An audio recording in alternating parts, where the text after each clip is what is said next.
To learn sit skiing, basically the first thing you need is courage. It's not just like to be protected and to stay in calm, it's just to have some action.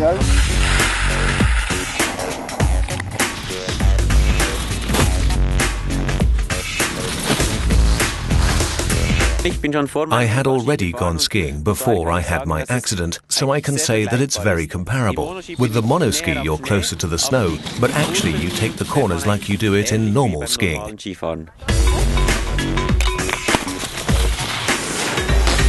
In the sitting class, that is, in the class of the wheelchair skiers, you've got three main classes. The LW12, those are people with both thighs amputated or only limited paralysis and a lot of body stability. Then you've got the ones who are more paralysed and the ones who are highly paralysed. They can only move their arms. I'm classified in LW11. It's those skiers who don't have functions in the legs, but who do have abdominal muscles, meaning I can do everything with my upper body but nothing with my legs.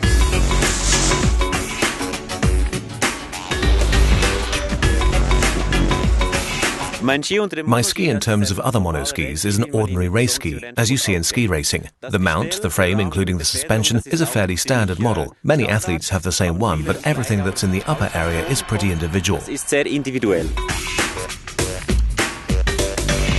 The devices we use are very similar to the ones used in motocross. They also use a different shock receiver, which also makes the turns easier to do because you don't get thrown out of the turn. I use a pretty soft shock receiver because I needed to go in and get out slowly so that I really can swallow the bumps when you come.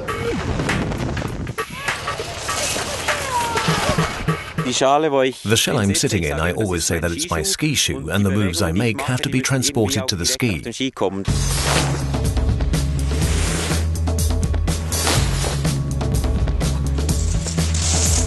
The only thing which is really made clear is that we have to have these items, because if we crash and slide, those are basically brakes, and so that we don't slide like all the way down. In the start, I have to tick on with them.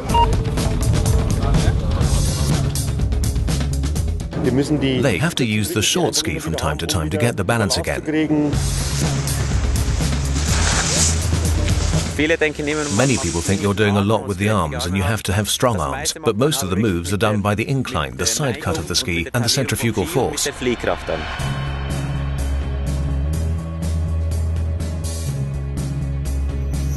Each discipline in monoskiing has its own challenges, especially in relation to the ski run. When you're going so fast, that requires quite an effort. The aerodynamic is really important for us as well. We've been in the wind tunnel to check something out, what's good, which position is good, and yeah, especially for downhill, it's really important. In downhill, you need really long skis, like 2 meters and above, because they're much more stable, going straight ahead at a high speed. Super ski is very fast, and additionally, you have no training for that. You just get one look at it, and then you're straight down to business.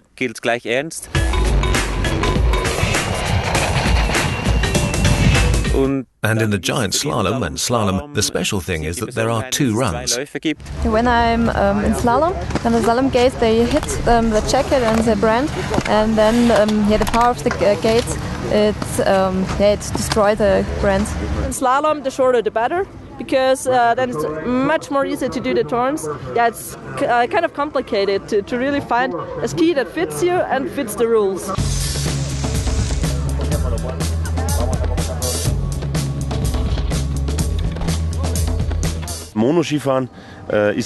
Monoskiing is a great sport for people sitting in a wheelchair. In my opinion, one of the few sports disabled and able-bodied people can do together. Miteinander den Sport ausüben kann. Winner and gold medal from Germany with a time of 1:31.92. Franz Stinger!